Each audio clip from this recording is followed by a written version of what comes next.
I've decided that we really don't get along that well, so we should get a divorce and it should be fun. We can just talk it out. Can you send me those rose-colored glasses when you're done wearing them?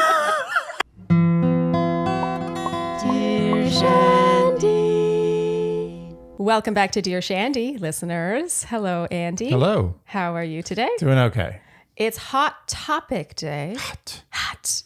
And I've got to say, when I announced that we had this particular hot topic guest on, we were pretty overwhelmed with the response, actually. Yeah, I was surprised. People are very intrigued. Yeah, very intrigued. They had a lot of questions for you. But before we introduce our lovely guest, I'm going to first rattle off some of her accomplishments. So Nicole Sodoma is a seasoned divorce attorney of over 2 decades, and she has personally gone through a divorce, which I think gives her a unique perspective here. She's the managing principal attorney at Sodoma Law, based in and around Charlotte, North Carolina. And her debut book, Please Don't Say You're Sorry, An Empowering Perspective on Marriage, Separation, and Divorce from a Marriage-Loving Divorce Attorney, will be released on May 24th. And it provides insightful, empowering, and at times hilarious perspectives on marriage and divorce as she recounts her own unique blend of personal and professional experiences. And she can be found on Instagram at Nicole Sodoma, Sodoma. Nicole, thank you so much for joining us today. Welcome. Thanks, you guys. Are you going to say hot before my name? I mean, like all those things that are hot. I was like, yes, I love it. I don't know why that began, but from the inception of this podcast, we had these hot topic episodes, and Andy off the cuff was like, hot. And so now we're always like, hot topic. It cannot be explained. I'm not really sure why we do that. This is hot. It is very hot. And you are a hot guest in more ways than one. And we're so excited that we can pick your brain today. Thank you for joining us. Awesome. Thanks, you guys. You know, I don't know, as you're doing your intro, I'm thinking, gosh, I guess my perspective is not unique because I got divorced, because so many people get divorced. But, you know, it was when I got divorced that I was like, oh my gosh, 20-something years of being a divorce lawyer, having grown up, and the only thing I ever knew was divorce. I came from a very divorced family where that was my normal. And then all these years of practicing in this area. And then I got divorced and thought, wow, there are so many things that my clients have not told me over the years. And even worse, there's so many things that attorneys don't tell their clients for good reason. But I saw it so clearly when I went through my own divorce. So it was, I know. I love how open you are about that side of things, because I do think, like, how can that not give you perspective the next divorce attorney who's never been divorced might have? It's so interesting. But just so you know, with our hot topics, we generally gauge, based on our listeners, the Shandies, what they want us to talk about. And sometimes when we have a hot topic guest on, for example, we had a sex therapist on, and we have questions that can range from what's your unique perspective, like what we call them as confessions, like your personal story. And then another column is what are general questions about what you do. And for example, the sex therapist was pretty even across the board. I would say the family and marriage therapist predominantly in general questions. They didn't really care about her personal experience. Meanwhile, with you, it was another 50-50. A lot of people want to know about your personal experience, how it has shaped how you view marriage. And then, of course, a lot of people wanted some legal advice as well. I'll do my best to make sure I get it all. Okay, great.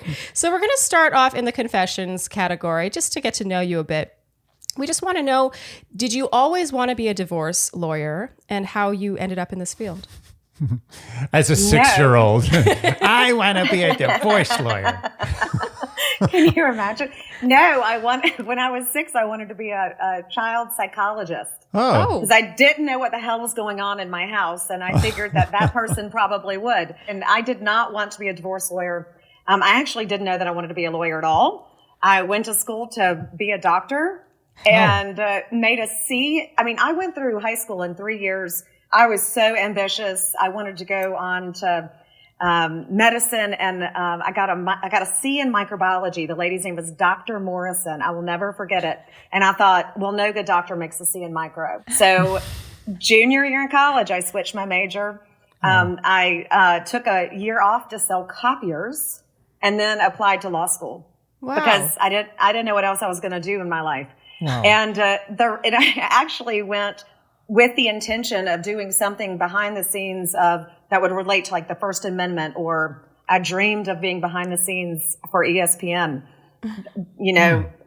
negotiating contracts and things like that with athletes, because I thought that sounded really cool.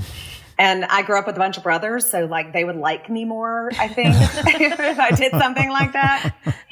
So that was going to be my plan. And I sort of fell into family law, which is another way to say divorce law, divorce attorney. All those words are interchangeable. Okay, so you fell into it. I'm curious, if you could go back and choose another field, would you? And if so, what would it be? Just out of curiosity. I don't know if it would be the law. Can I do something else? It can absolutely be something else. I really do love advocacy for others, but it comes in so many shapes and forms. So, I mean, literally, there's a post on my Instagram right now. I decided about 2 weeks ago that I was going to collect clothes with a girlfriend of mine who used to own a yoga studio. She's teaching at a YMCA, and there are a ton of underprivileged children that don't have clothes. And so we, over the last 2 weeks, decided we were going to collect. And that's a whole nother type of advocacy. So I don't know that if somebody had said to me, this is a real confessional, that when you decide to be a lawyer that bills hourly, that you're going to spend your day by the 10th of the hour. Like, I might not have done that. I didn't even wear a watch. So, but the lawyers come in lots of forms and shapes and sizes and areas of practice, and it's not a one size fits all. They don't teach you that in law school. They just, everybody walks out with a Juris Doctor, and then you figure out what area of practice that you like most. And the reason I say I kind of fell into family law is it was really the only thing I really understood and knew. And when someone would talk to me about divorce and custody and domestic violence, those were things that I could easily have relatable conversations about. Wow, interesting. So it wasn't something that seemed far away. It was something where you actually could see your advice play into different roles. So, it is a pretty thankless area because you're meeting people when they are at their worst. Most people that are going through a divorce are in a complete fog, and you're trying to help them. I hate to use the word navigate because it sounds so lawyerly, but you're trying to help them find some peace in the moment, but prepare them for what's going to happen next. So there really are, and they're usually in, dealing with some of the worst stuff that they ever had to deal with. So Ooh. I love it now, but I don't know. Yeah. I think everyone at some point is like, I wonder if I could go back in time. If I could go back in time, I think I would do something else. I don't know. I don't want to be presented with a choice. It's too stressful. Andy gets stressed about the idea of going back in time because he's like, there's too many things I need to do. He's like, do I know back in time what I know now? Like, that's just a stupid question. I'm good. I just like to know wherever the cards fall, I'm good. Whatever happens. You don't go back. And I think that you've helped a lot of people. A lot of people, whether they at the end of your engagement are like, thank you. This is a great product you have given me. Whether they say that or not, you have really helped people, because I have always said that divorce, I say that, okay, well, this is what I've always said. I don't know what I always said. I don't know if I said this. I don't know what I'm saying. But I've always thought that divorce, the things that you spend the most money on are the most valuable things. The things, right? People spend all their hard-earned money on. On a house. Yeah, a house, a car, raising a family. Some huge vacation, some, emergency operation that saves your life. But divorce is the most expensive thing in the world. It's the thing people spend the most money on. Let's ask the divorce attorney, is divorce one of the most expensive things in the world, do you think? Oh, gosh. Financially and emotionally, it would have to be up there. That's an honest answer. It's as complicated and as expensive as the parties who are engaged and the attorneys they select. I press really hard on don't pick me because you think you're supposed to pick me. Pick me because you know that I'm the voice that you want to hear because I'll be the one advocating for you. I say this, I mean, there are 22 lawyers in our practice, and most of us, this is all we do. So it's really, it might not be me. It might be, the girl or guy or the person down the hall. So you really have to pick somebody that you connect with, that you can trust. You're going to have to tell that person like things that you never thought you'd have to say out loud. And then you're going to have to hope that they can take what you're saying, because we don't create the facts, right? So we have to understand everything so that we can protect, defend, advocate, all of those, fancy legal words. So if you pick somebody who's super litigious and the only way they know how to resolve things is in a courtroom, you can bet that it's going to be more expensive and that it's going to be a marathon. It's definitely not a sprint. And the same goes with the opposing counsel.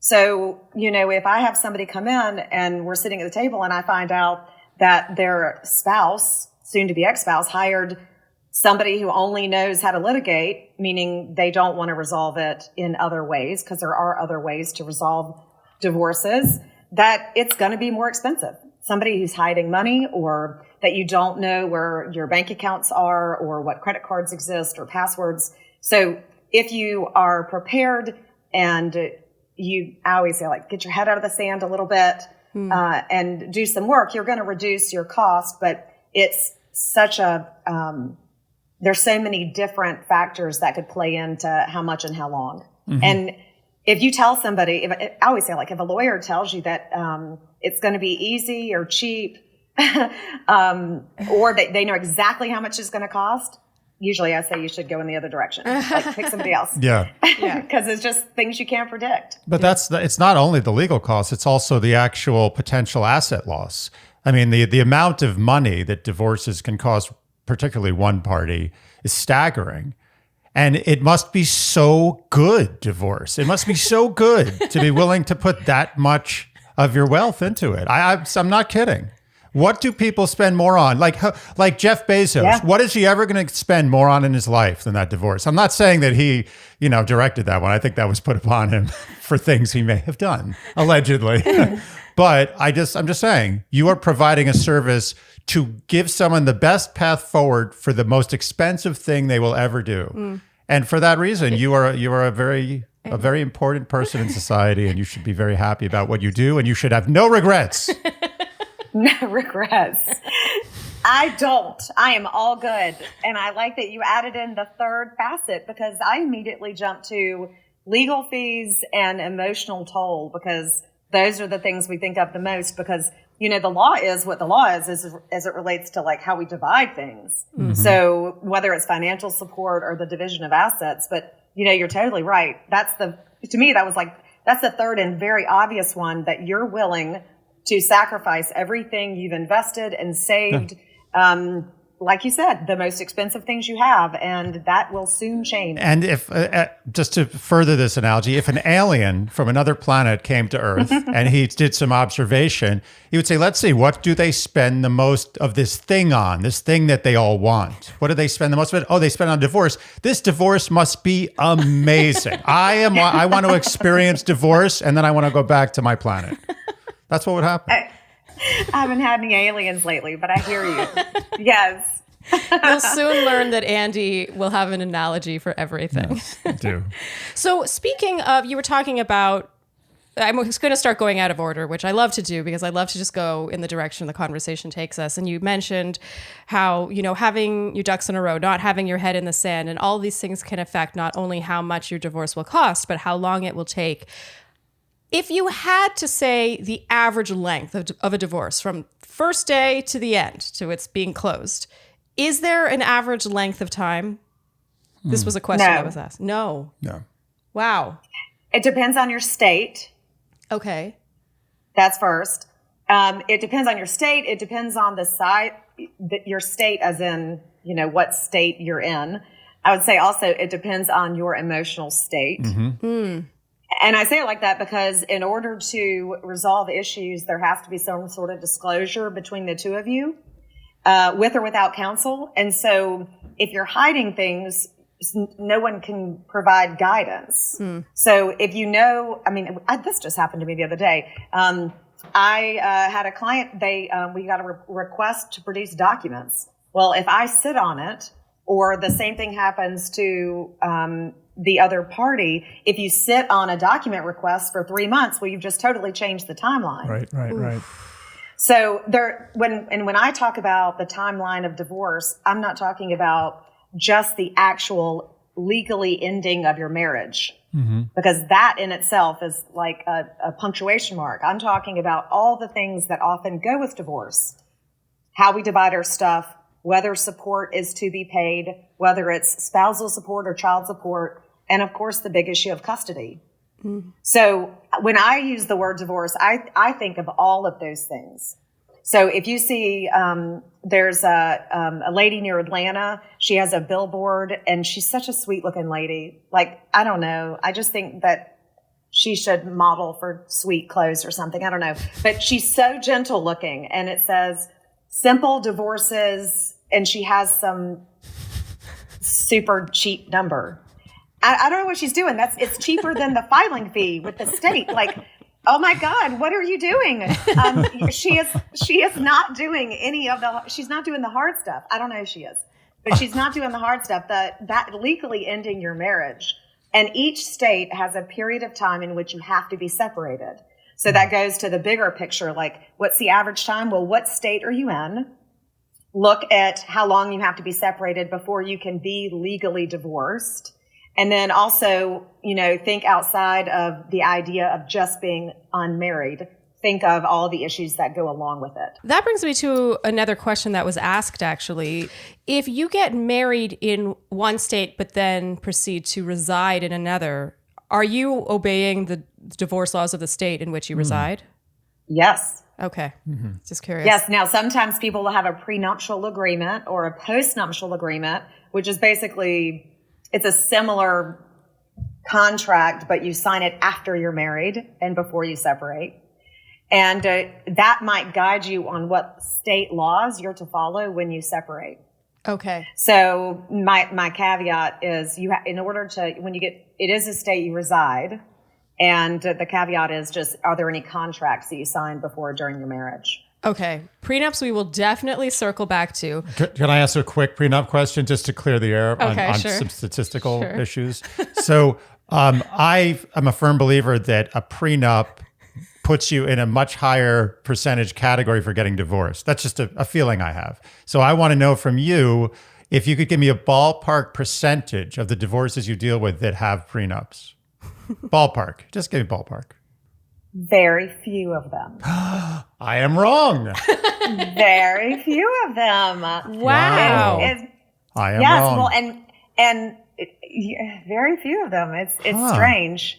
Okay. As emotional and hard as it is to sign, how many times have I said the word emotional, you guys? I feel like it's fitting. There's no real synonym for it. There's no real synonym. It's emotional is emotional. That's it. It's one word. Yes. Okay. The people you marry are not the people you divorce. And so if you're afraid or uncomfortable about talking about money and finances and plans, or maybe you just don't feel, good about that area because you're not, just because you're not comfortable, because you didn't grow up with a family that taught you budgets and that kind of thing. Have the uncomfortable conversations now so that you are better prepared to have those conversations when you're married and somebody loses a job or somebody wants to go buy a new car or somebody has to move, because those are all, if you think of your marriage as a business, you are literally going into business with someone. Yeah. And I think the scariest part about divorce is that it takes you, when you get married, both of you are coming together and you're saying, together we're making this decision. It takes two people to make the decision, but it only takes one of you to change your mind. And so if you know that going into it, you say, why am I can buy insurance for my car, insurance for my life, insurance for disability, insurance if you get it, like all these things you insure in the event something happens. Hopefully you don't even need it. Hopefully that insurance policy, you just renew it every year, write the check or whatever. That's how I see a premarital agreement. Well, I agree with you in theory, but I don't have a romantic relationship with a car. The car doesn't care if I get insurance on it. Well, a woman may. you haven't met my Stella. I'm just kidding. I do. Stella is the name of my car. I got that. Yeah. That's a good name. Stella. You're right. I did discount the potential emotional relationship some people have with their cars, but I just feel like, it's not the most romantic move, but I get it. Well, we're going to circle back to prenups. I don't want to get okay. All right. I don't want to get ahead of myself. So, Andy, I think we can all agree that ordering in often becomes very pricey. So I was actually thinking about this last week. I ordered in and I was like, oh yeah, that's great. It's worth it. And then I was like, wait a minute, if I do this like 3 times a week, every week of the year, I added it up and I was like, geez, that's horrible. Yeah. I feel like you have this idea that ordering in costs less than eating out, but it doesn't. If anything, now with all the surcharges and fees, it may cost more. Yeah. And that's why we are such big fans of Factor, because Factor delivers fresh, never frozen meals to your door that you can keep on hand for those times where you don't want to spend 30, 40 minutes in the kitchen just to cook a meal, but you also don't want to spend exactly what it would cost to eat out at a restaurant to get it delivered to your door. This is a great alternative, really. You can be lazy, you can be frugal, and you can be well-fed in a healthy manner. They accommodate all diets, keto, low-calorie, vegetarian, or even vegan. It's like, what is the downside of this? There is no downside. No, seriously. Because you need to, here's the thing. Out. It's not like buying some product or something that claims to do something for your health. This is food. We all need to eat food. There's proof after you eat it. You're like, it's unquestionable what just happened. There's proof after you eat it. There's proof after, the day after you eat it. It's all right there for everyone to see. What proof do you speak of, Andy? So head to go.factor75.com/Shandy120 and use code Shandy120 to get $120 off. Wow. Right. Wow. Exactly. So again, that's code Shandy120, 120 at go.factor75, FACTOR75.com/Shandy120 to get $120 off. What have you got there, Andy? I've got a tin of Feels mints. Yes, we love these mints. They live right here next to the sofa, and we both reach for them whenever we're feeling a little anxious, a little uneasy. I've been noshing on these quite indulgently over the last couple of weeks. Yeah. So Feels, in case you're new around here, is premium CBD delivered directly to your door. I love that they have the option of mints like these. Perfect for on the go. They also have the oil. It's just great. I've noticed a big difference for me. I lean a little anxious and not able to sleep very well. And I have found that Feels has really helped me wind down. It's really nice. It's one of those subtle things where you don't feel like, sometimes you'll have some kind of medicine that's pretty hardcore and you're like, oh, that's kicking in. Yeah. As opposed to this, where you just suddenly the day's over and you're like, oh, that helped. And we've got in the habit of when we've noticed the other one is a little anxious, we'll be like, have you taken a Feels? In a very patronizing way. Always. That's important too. So start feeling better with Feels. Become a member today by going to feels.com/Shandy. And you'll get a whopping 50% off your first order plus free shipping. That's an amazing deal. In my book, anything above 25% is getting into that crazy land of deals. Yeah. And this is twice 25. In Good case you were wondering. That's FEALS.com/Shandy to become a member. And get 50% automatically taken off your first order plus free shipping. That's feels.com/Shandy. Obviously, this next question was the most asked question, and I'm sure you get asked this on a daily basis. Everyone wanted to know what are the top reasons, and if you could list 3, maybe top 3 reasons you see for divorce. Or can we do a family feud situation or where we guess? Oh, yeah, that's a good idea. Yeah. Okay, we're going to do like that. Okay, and you have to think of the percentage of the survey that each answer gets. So think of that. Okay. I'm going first. You go first. Okay. Basic compatibility. Oh, nice. Good. Bach. 0. Whoa. Good try. Okay, you go. Okay, now go. Yeah. Infidelity. Give me the applause. I deserve. That's a good answer. Yeah. That's a good answer. Thank you. 65. Whoa! Oh, what? Wow. Nice. 65 people in this survey answered Infidelity. 65. Does that sound like him? Yeah. That's pretty good. We don't need that, Nicole. You're just the numbers. I need to work on that voice. Yeah. Money. 20. Okay. Now we've won the Family Feud, I think. Yeah. So you can give us the third answer. Give us the last 50. Addiction and abuse. Okay. Yeah. And I'll put like addiction, abuse with a tag on a mental health. So, because they often all go together, lumped together. So, that would put those as the top three. Wow. Yeah. I'm shocked. I thought compatibility or just basic. How cute. How naive of me. Those are the really amicable ones that resolve in mediation because they both have mature understandings of their needs and communications, and they're able to say, it's okay. We can be great. If you have kids together, we can be great parents, but not great spouses, and that's acceptable. Right. But we just don't see that many of those cases. Yeah. I wish we saw more, but we just don't. Less than I thought. I'm fascinated by this. Yeah. Infidelity, 65. I bet in other countries, like in Italy, they're like, it's all right. He has different girls. Maybe that's a very American reason. Yeah, in Italy, it's like 3%.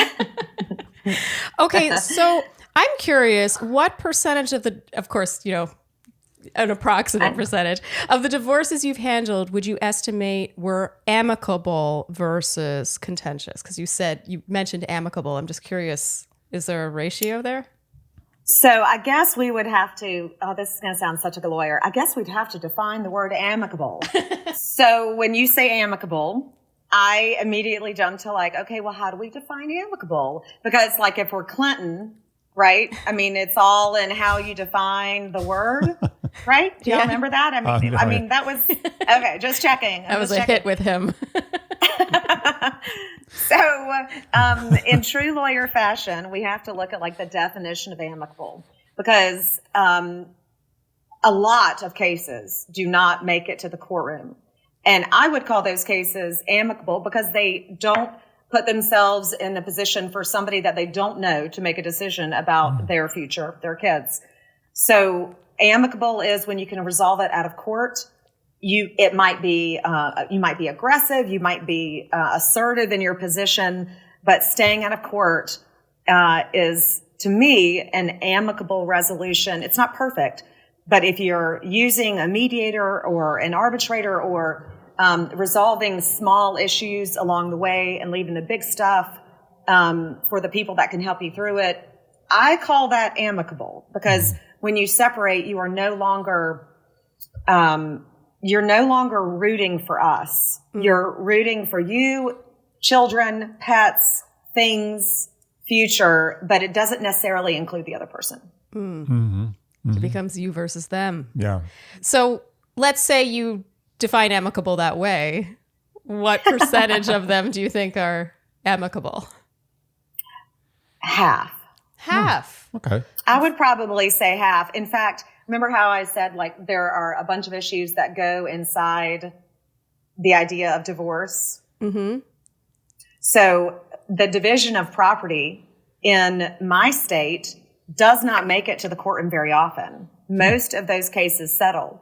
And I'm in the biggest jurisdiction in my state, and our percentages are 95% of the division of assets of that claim, which we call equitable distribution. And there's some version of that everywhere, I think, that those resolve themselves before they make it to the courtroom because, and I'm not kidding, not everybody wants to fight over the value of a hairdryer. Oh. Or the bathroom mats, or, the steak knives that they got for a wedding present. But on the other, also people do. Wow. So, you wouldn't be, it's uncanny. 50%. I actually was expecting it to be a higher percentage. Oh, yeah. Man.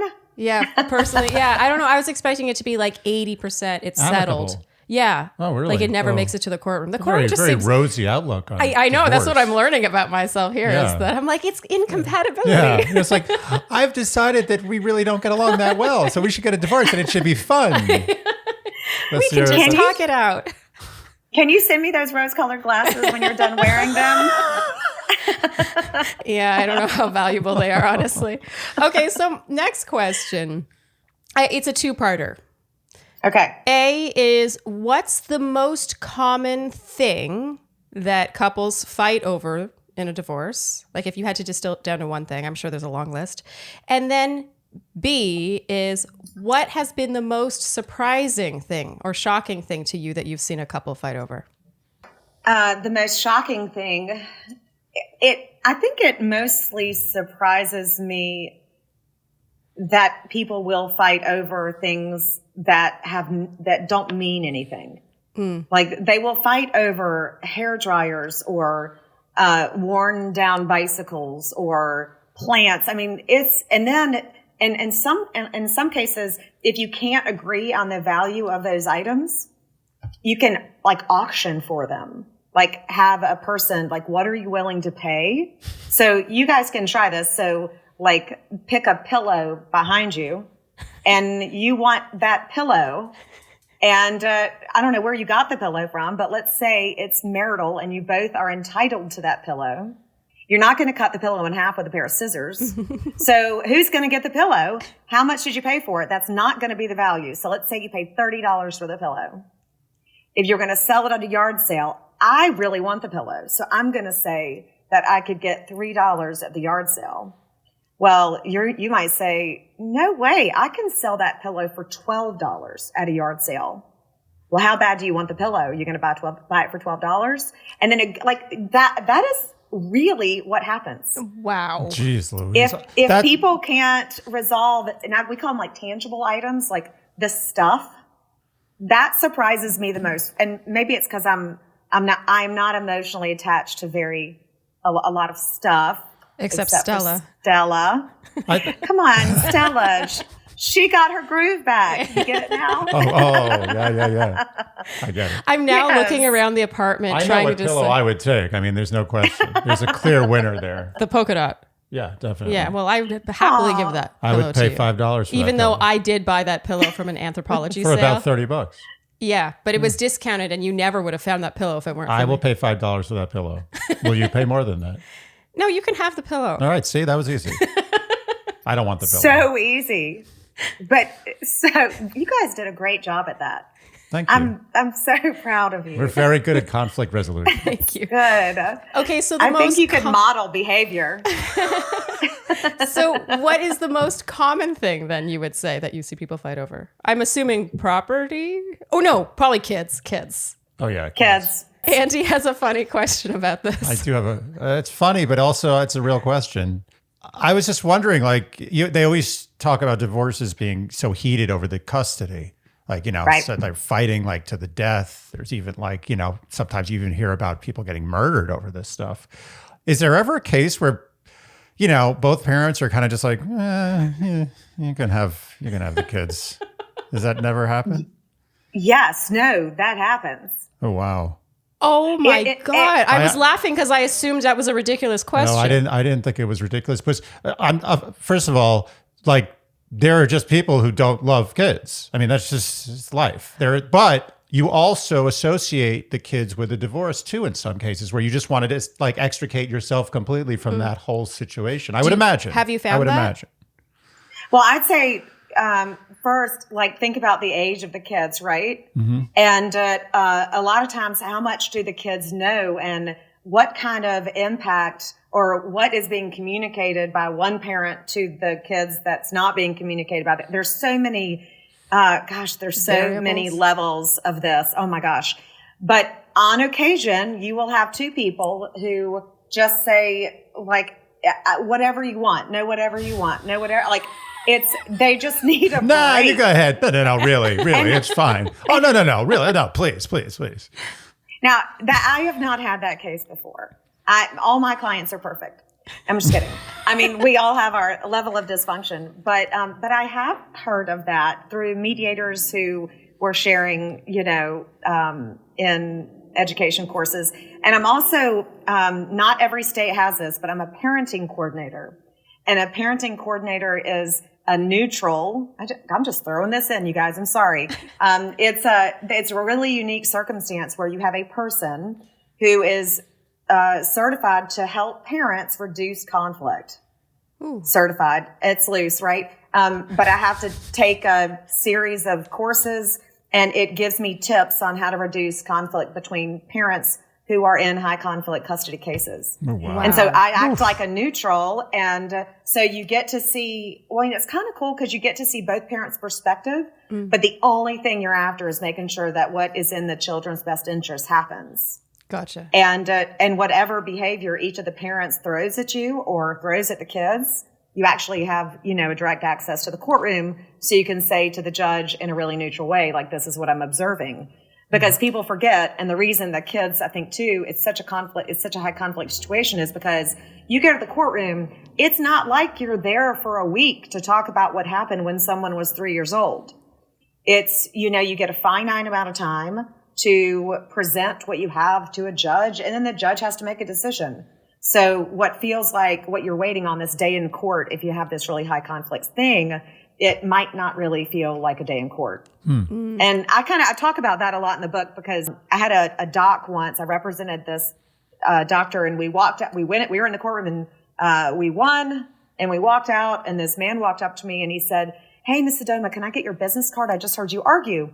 And my doc, who I'd been representing for a long time, not my personal doc, but my client who was a doctor, he said, "Hey, Nicole, did we just win?" I was like, yeah, buddy, we did. We won. So, That's a super cute story, actually. That is. Really says something about perspective. Yeah. Next question. Has a couple ever reached your office but ended up changing their minds? What percentage of the marriages that get to the point where they're meeting you actually don't go through with it? It's a very small percentage. Like 0.5? I'd give it like a 3%. I put 4 couples back together last year. Wow. I love it. I'm a marriage, love, and divorce attorney. Divorce is not right for everybody. You got to work at it, right? Mm-hmm. And I say like the first half of the book, it will encourage you to stay married. Mm-hmm. It is about marriage and the work that you have to put into it and the resources. And I always say, like, I might scare you into staying married. And I'm okay with that because, marriage is hard and divorce is hard too. So it's a small percentage. I usually can tell when I'm meeting with them if they're just in there for if they're with me for an education, like in the event it happens, or they really know that's the path they want to take. And I can usually figure that out by the end. Mm-hmm. And then I usually joke, I'm like, there's something you haven't told me. And in about 36 hours, you're going to call me and you're going to tell me what it was. And so for that, I will give you my mobile number. And usually that's what happens. Oh, wow. Crafty. That is crafty. Yeah. And there's something about being given the mobile number that feels very, it just feels very personal. Yeah. You feel obligated. Yeah, that's a good technique. I like that. Okay. What is the most romantic thing you've ever seen during a divorce? Oh, yeah. I don't know. I have seen people hug at the beginning of mediation and at the end. I don't see that very often. It's a hot scene. Okay. So there's never any grand gesture of affection during a divorce. Just start making out in the middle of the scene. No. I mean, one of the other lawyers, the judge ordered opposing party to pay her he had to pay her like $1,300 and he sent her, maybe it was $13,000. It was whatever it was. It was 3 trips by the FedEx guy. He spent more in postage. He sent it to her in pennies. Oh. Wow. Oof, burn. I mean, yes. Okay. So I'm going to go with that's a romantic gesture to your lawyer because it means like you kick some ass, right? Yeah. I don't know. Yeah. Kicked almost too much ass. Yeah. It's so true. You pissed somebody off big time. Yeah. Wow. You did your job. High level spite. Yeah. Right there. I like it. Yeah, I'm into that. That's a good story. Yeah. Okay, how is debt calculated during the divorce? And I'm sure there might be 2 parts. Like, let's say one is student debt that you accrued before you got married, and then another one is like debt you might have accrued together. Okay, this is state specific. Okay. So you should check with your state because in general, there are some lines in the sand that people should know, and that is date of marriage and date of separation. Some states you can continue to accrue debts or assets until you're actually divorced. But remember, when you're a separation date is a line in the sand. So it's kind of a 3-step process. In general, when we're talking about division of assets, we're also talking about division of debts. And so knowing those dates on a timeline is really helpful in order to figure out what's mine, what's yours, and what's ours. Ours. So those are the steps I would take, and I would look at your state for specific rules about what is a joint debt versus a separate debt. I'm sure because how it's titled may not be. I mean, in North Carolina, without an agreement in place, any debt you incur from the date of marriage to the date of separation is considered marital debt, regardless of who incurred it. So, and there are other states that are like ours. So even if you go out and buy a vehicle and you finance it and it's only in your name, the debt is only in your name in this state and other states, it is still a marital asset and a marital debt. So it's not necessarily about title. I would look more to when it was incurred or earned. If, let's say, theoretically, let's say a man purchased a very large ticket item without telling his wife and like got a very gold-plated pillow and got a very large loan to finance that purchase and never spoke a word of it to his wife, and they got divorced, she could be half responsible for that? It depends on what money was used. So, I think about, like, in my state, if you used money that the other person it was half of their money anyway, it continues to be a marital asset or a marital debt. Ooh. I had a feeling this was going to be a case-by-case answer, but wow, it gets really complicated. Yeah, wow. Huh. So I've had a case, we talk about those post-nuptial agreements. Some of the times when I see people come in, they've just discovered that the other party had incurred a whole shit ton of debt that they didn't know about. And so they said, I will stay with you, but so long as you understand that even though I'm half responsible for this debt, it is your legal responsibility. And so it is not part of our equation. Now I'm going to get over it because I know it's not my responsibility. Now I'm going to focus on our marriage. Right. That makes sense. Yeah, I think that's fair. Very pragmatic. I would think. Yeah. Okay, so that brings us back to another complicated one. So back to prenups, which was also a very hot topic when we were polling our listeners. Do you generally think they're always a good idea? Do you recommend them for all couples? Do you think that there's a threshold for assets or wealth where it's necessary, or you would recommend it? Or a discrepancy, I guess. Yeah. In wealth. What are your general thoughts on prenups? I tell teenagers that if they're not comfortable going into the drugstore and buying a condom, they shouldn't be having sex. So if you're going to go into business with someone, why are we not doing a contract? And if we're going to get married, we are going into business with someone, we have to be comfortable talking about these things. The question I like the most about premarital agreements is we really don't have anything. So what is there to divide? And that is so thinking in the moment. Like, I'm not thinking in the moment when I'm working on a premarital agreement. I'm thinking way down the road in the event. And I can't assume that they're going to be living in the state that I am in at that time, but it's nice to be able to understand what would happen in the event. Now, hopefully the whole thing gets drafted, signed, they get married happily ever after. That's what I'd like to see. Hopefully it goes into a safe, or goes back, fully executed to the lawyer. And you never have to see them again. But I support the idea of a premarital agreement. Okay. So, and I think this kind of goes back to, you can only control you, which to me is, it seems so simple that you only can control you. But when your spouse comes home and says, I met someone, I've evolved and I can't grow anymore in this relationship.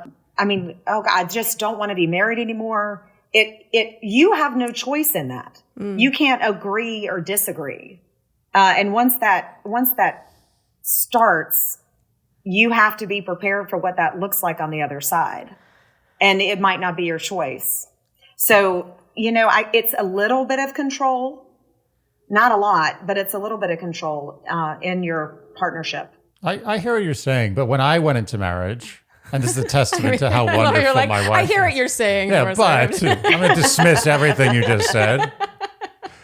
I felt that I wanted to lock the gate and throw away the key. Because I'm like, first of all, I waited quite some time to get married.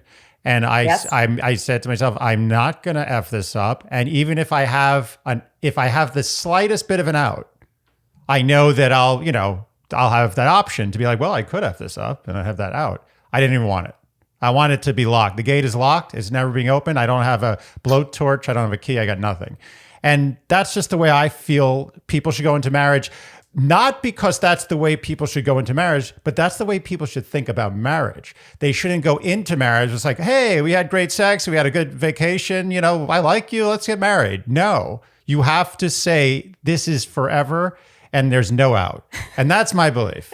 So yes, you're right that prenups if marriage is a legal contract, yes, you are right. They're 100% right.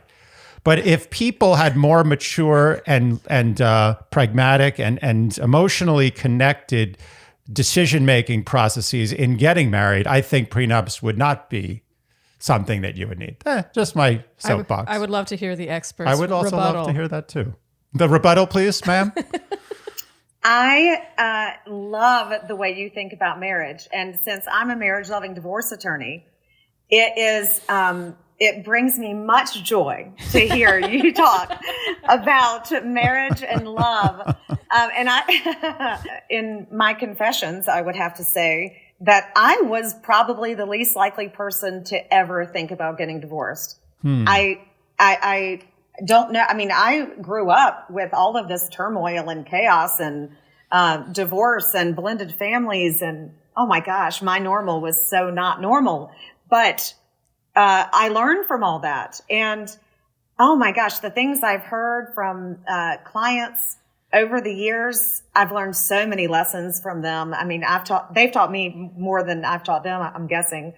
And so I thought I was really well equipped. And I wholeheartedly can say in my confession that I spontaneously combusted. Oh, wow. Like, didn't see it coming. I didn't see it coming. And as when it came out of my mouth, and I couldn't take it back. And then this roller coaster of freedom and grief began. Mm-hmm. And no one described it to me like that. They would come in my office, 20 something years. They come in my office and they would be either totally put together or totally falling apart or somewhere in the middle. But no one had described it to me that in a single minute you can feel so free. And so, I mean, the guilt, the grief, the freedom, especially as a parent. So I can't guarantee that your beautiful wife is not going to spontaneously combust one day, and that is not your choice to make. So that's like my Debbie Downer part, like I didn't think of that part. I thought I was in control of the situation. Now I suddenly realize I'm not. Well, I think that it really at the heart of it is no one gets married thinking they're going to get divorced. Yeah. It's really fascinating. It's a psychological thing because I think if you were to poll the people getting married, they would all say there's a 0% chance. I don't think maybe 5% of people got kind of pressured into it or whatever, but I would think that almost everyone who really goes through with marriage really thinks they're never getting divorced. It's sweet though. Like Andy's a real romantic, if you can't tell. So he loved the idea of just prenup. What? Okay. Halo. Yeah. Ding. Okay. So how's that magic spoon tasting? Let's hear. Oh, that's the sound of tasting good. Silence and crunching.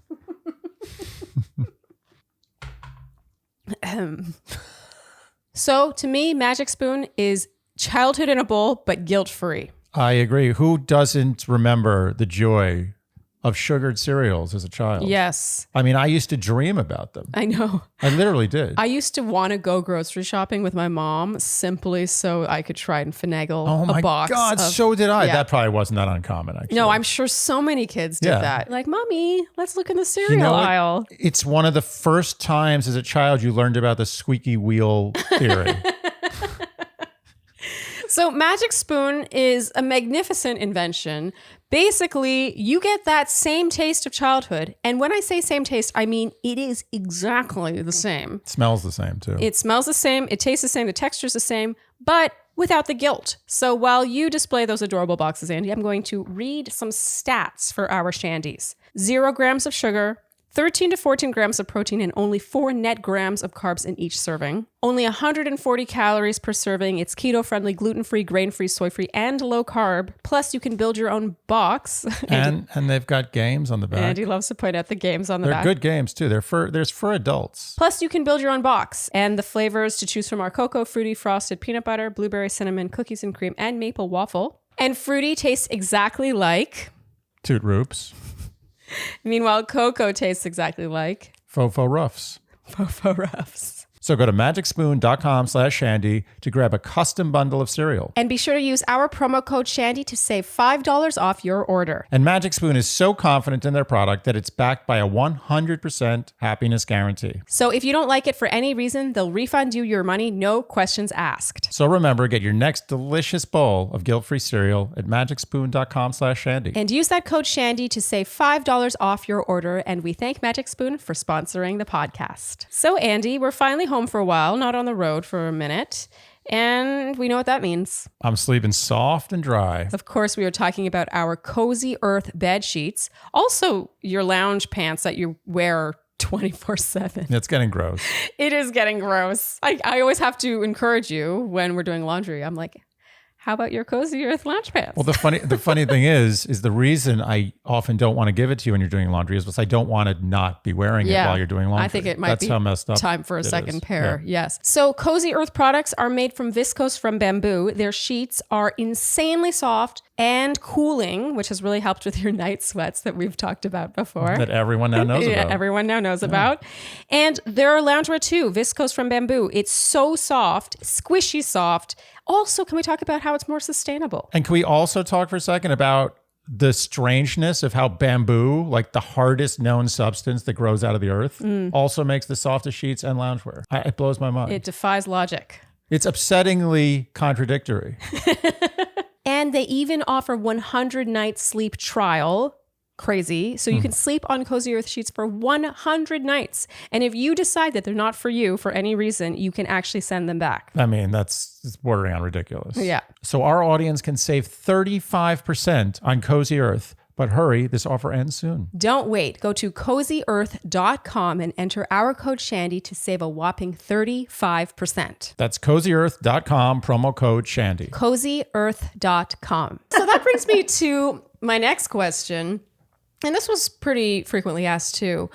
Ages. I want to know if you see like that it's predominant. You know what we'll do is another Family Feud. Oh, good. Okay, so we're gonna guess the age ranges from most likely to least likely, and then you're gonna give us percentages. Okay, you can go first this time, and let's do like 25 to 34, 35 to 44. I'm not so sure this is a Family Feud situation. Why? Because you think it's obvious? It's just a little. It's like okay, we could do it.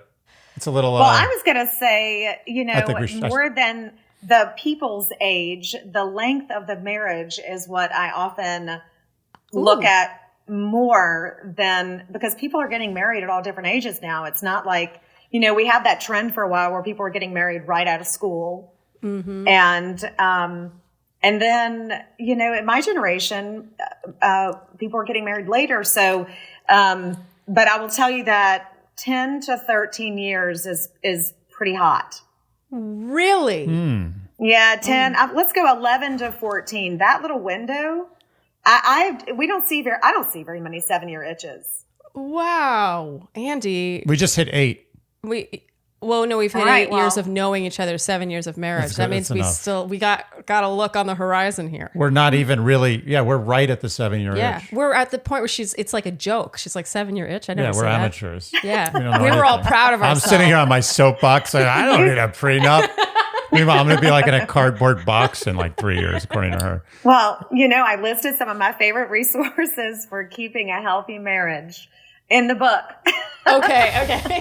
Well, we're going to get to advice in 1 second, but just so that I know. Okay. Yeah. I do want to know the answer to that I want question. to know, do you want to do Family Feud? We could do Family Feud. Fine. Okay, you go first because I went first last time. This is the question is, what is the highest age bracket for getting a divorce? Yeah, and as much as it matters how long they were married, let's just. What's the lowest bracket? I think 25 to 34. Okay, yeah, I'm going to 25 to 34 is my answer. 20%. Huh. I'm guessing 45 to 54. 70%. Oh, wow. Nice job. I actually, I have to confess, I completely just didn't understand the question. But you know what? You just went with it. That's a good husband right there. You're just rolling with it. I like games. I like to play games, even if I don't know what's going on. So 70%, 45 to 54. Yeah. Very interesting. Okay, now this is, and I'm not polling anyone here. I'm just giving you my general feel before I start getting emails that tell me that I was wrong with where I got my numbers from. This is my experience. I mean, right. I'm just making sure we know. Yeah. Oh, no, I understand. The lawyer has to disclaim. Oh, yeah, that's good disclaimer. You think like me. I have disclaimers for everything. Okay, we're going to move on to advice now. And I have so many asterisks here because everyone wanted your personal advice on stuff. So what are some things you wish couples would consider before they got married? How they're going to resolve conflict. Mm-hmm. Okay. Mm-hmm. Mm-hmm. And what commitment they're going to make to communication and counseling. Because people forget that when you get married, you're going to evolve over time. You're going to go conceivably from, being single to married, from being a husband, wife to a mom or a dad or a parent. I mean, then you start dating again, maybe. I mean, you have all of these, you both evolve. And the question is, are you going to evolve in the same direction? And what are you going to do if you stop liking who that person has become? Mm. Because not everybody goes in the same direction. The other thing is the things that you don't see coming, the things that the other person didn't see coming. You might not expect there to be mental health issues or abuse or medical concerns. I mean, there's a whole gamut of things that you're not prepared for that could happen. And so, having those conversations, I wish people had in advance. I mean, it takes a lot of courage and a lot of really healthy communication. And I don't hear that as much. Mm. Well, it's funny you say that because we have a series on our podcast called Love Fest where we bring on happy, healthy couples. And Andy always likes to ask, how do you fight? How do you resolve conflict? Mm-hmm. And it's amazing, the variety you'll get in those answers. And then some people like deer in headlights, like, I don't want to answer this question. Yeah. Well, it's, I do think, and I can say this because I have been this person dating in the past, but you really focus on the connection you have and how great things are. And then the 5% where you're not getting along, you're like, well, it's not that often. So, even though we don't really resolve conflict that well, it's just such a drop in the bucket for how great it is. But I do think over time that can start to rear its ugly head in a multitude of ways. Mm-hmm. Yeah. Yeah. Okay. So you would say number one, Family Feud, learn how to resolve conflict. Make sure you can. Yes. Okay. Yes. Would you say talk money is second? I guess that's part of having the hard conversations, right? Okay.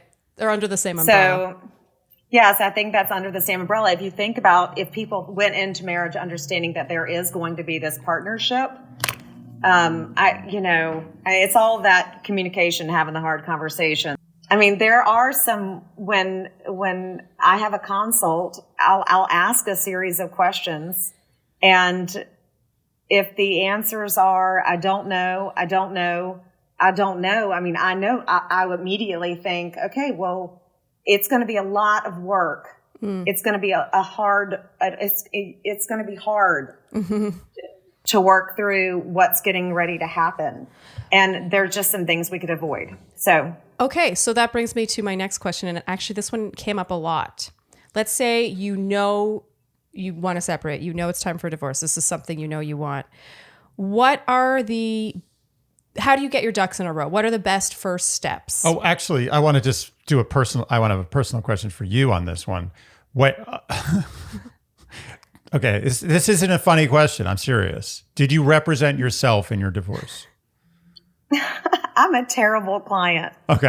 Can I just go with that? I am a terrible client. I do as I say, not as I do. You can learn from my mistakes. And all the things that I would warn my clients about, the red flags, I mean, I experienced them and didn't see them coming. I mean, I was appalled and humbled and embarrassed. Can you list a couple of those red flags? So some of the red flags that I would say are passwords. If things are password protected and you don't know how to get into them, that's a red flag.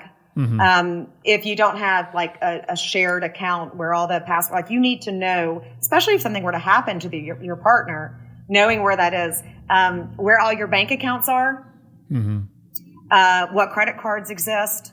If your phone is password protected and so is your account at insert provider name here, if you can't go and it's password protected, usually there's a reason.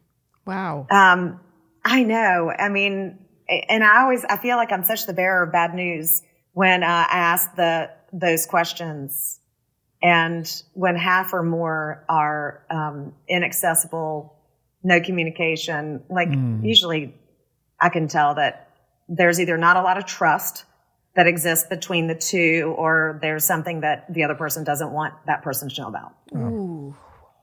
Very interesting. Then that's actually not what I would have expected. I was thinking more, I mean, I guess that is sort of behavioral, but you're right. Like that's sort of like, it could be the tip of the iceberg. Maybe it's just that one account and it doesn't matter, but it sounds like you've seen a few icebergs in your day. Yeah. So let's say it's time, you want a divorce, it's over. What would you recommend are the first steps that someone takes? Like other than communicating how we're going to separate, who's going to move out, how that's going to work logistically, because that's really one of the hardest things we have to accomplish, especially if they own a home together, because most of the time that is a couple's largest asset. So knowing how that's going to work and what one person can afford without the other person's income if it's a dual income family. But having a working balance sheet for your family, if everybody that came in had a working balance sheet that was up to date, reviewed annually, like having an annual family meeting to review it and where you want to go as a family next year, that sounds very businessy, but it would be great if somebody understood what that looks like. I mean, and listen, I can tell you in my confession, I had no idea. I was running law firms, and people will come in and they'll say, oh my gosh, I'm so embarrassed. I don't even know where our mortgage is held. Like I don't even know where we pay our bills. I don't even know this. And that's okay. I'm okay with that. But if you knew this was the direction you were going, if you said, what advice would you give me? I would say, have a working copy of your balance sheet. Okay. So it sounds like getting a lot of those numbers, like when I say the ducks in the row, a lot of those ducks, they have dollar signs in front of them. Money, you can't replace money.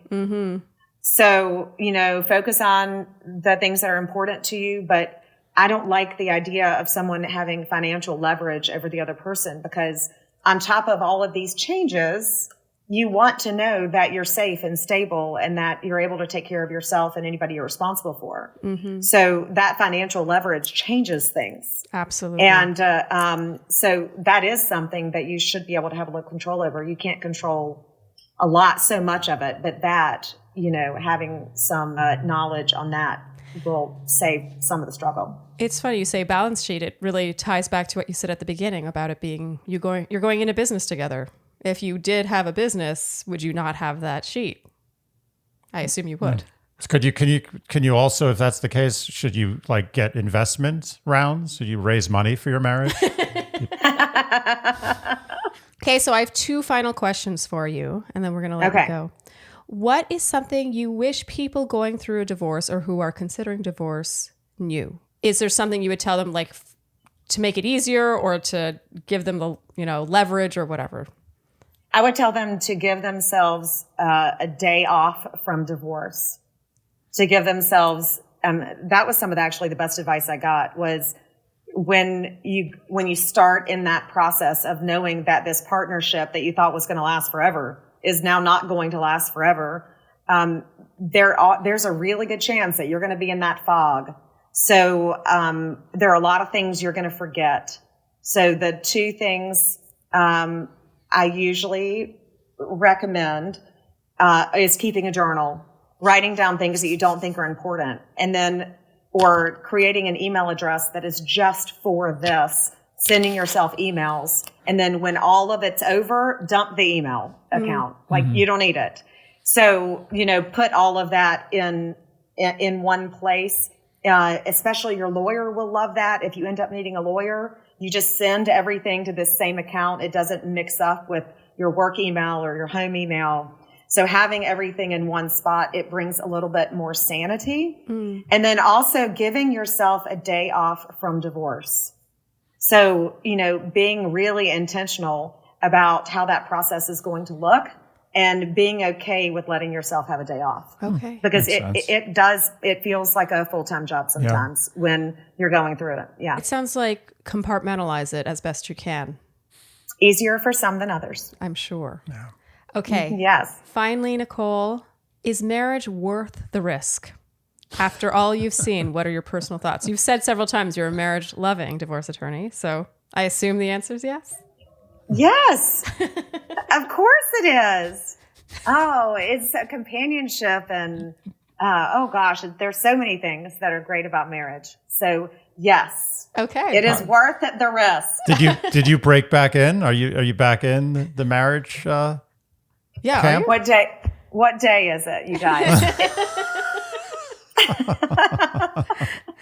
Nicole, what a delightful guest you've been. Not only so knowledgeable, but funny and just easy to talk to. You were a delight. I am looking forward to the book. Yeah, me too. Thanks, you guys. Nice talking to you as well. We will link below the pre-order for your book, May 24th. I will be reading that. Yeah, and congratulations on the book. And yeah, I hope to meet you one day if we've passed. I don't want to meet you again, actually. I would like not to meet you again. You can send us a Christmas card if you'd like. I try to. Wait, let me show you my laugh. I try to come up with some humor, you guys. How about this one? Can you see this? Divorce doesn't have to suck. Love it. Sodoma Law. Love it. Wait, are you saying that we should get divorced? You don't know enough it's yet. It's a straw. Oh, it's a straw. Yeah, it's a recyclable straw. Oh my! That's a cute. I was just the tagline was enough for me, and it's a straw. Unbelievable. That's great. That's Isn't that fun? Yeah. Excellent. Yeah. Nicole, thank you so much for joining us. That was great. Thank you. Thank you, guys. It was great. Enjoyed it. Bye. Okay, I loved her. I got to be honest. When you told me we were having a divorce lawyer on, I was just like, okay, yeah, that might be filler.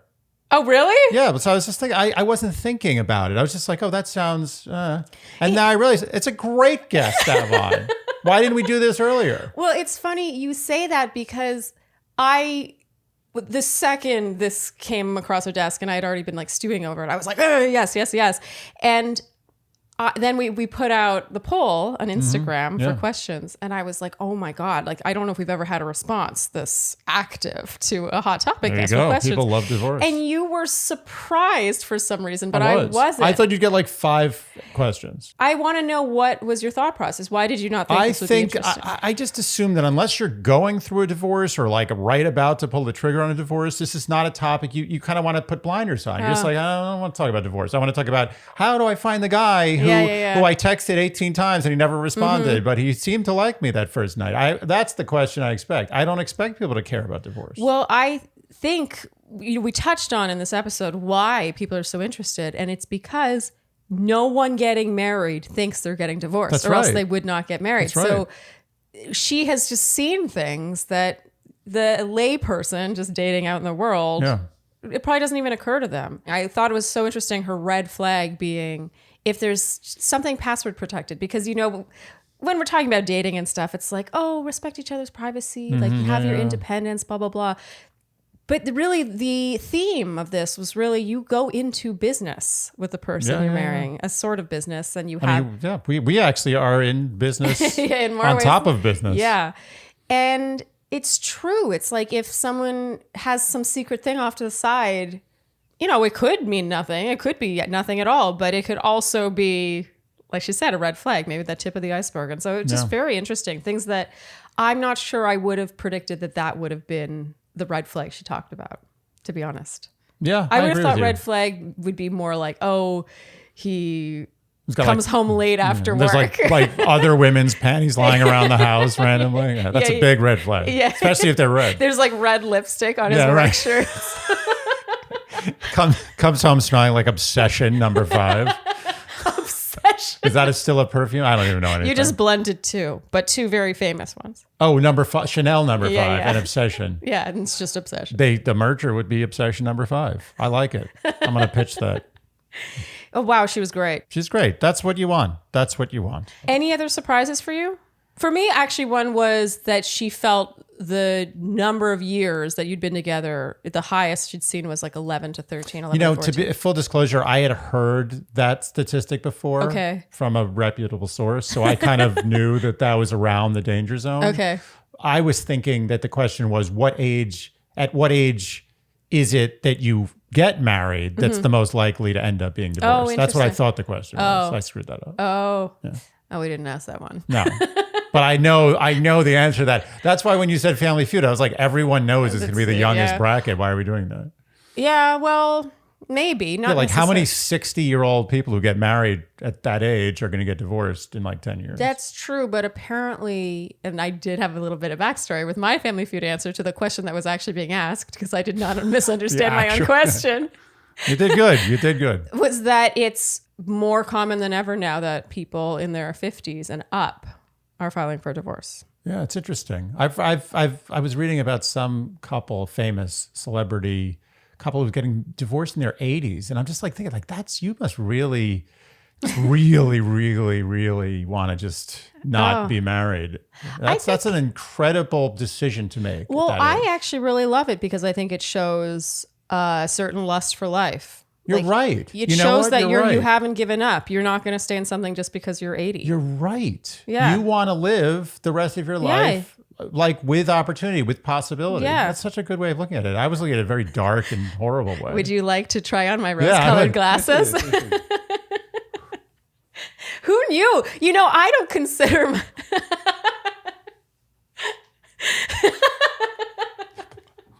You look like you're in a video game. Yeah, it's too much. My head exploded already. You know, I think one of the things I've learned, aside from all of the wonderful wisdom she shared, is that I am an inherently optimistic person. I believe you are. Who knew? I didn't think I was. Yeah, you are. Okay. It's good. Andy, balance me out. Do you have anything you want to add to this wrap up? No, I think we did everything. Yeah. We covered everything. So, quick reminder, please don't say you're sorry. An empowering perspective on marriage, separation, and divorce from a marriage-loving divorce attorney. Great title. It comes out May 24th. Nicole Sodoma. She was lovely. Lovely. If you enjoyed what you heard today, you can keep Dear Shandy in business. And you can do so by... How can they do it? Tell me. Liking, subscribing, hitting the notification bell. It's right there. Very easy. It is. Following us on Instagram, following us on TikTok, telling your friends, leaving us Apple and Spotify podcast ratings and reviews, and generally doing all the things you would do to support a podcast that you enjoy and that answers your questions anonymously for people like Nicole Sodoma. Yeah, and to keep this marriage in business. Yes, nice. That's a good callback. Thank you. Thank you guys so much for tuning in, and we'll see you next time on Dear Shandy. Bye. Dear Shandy.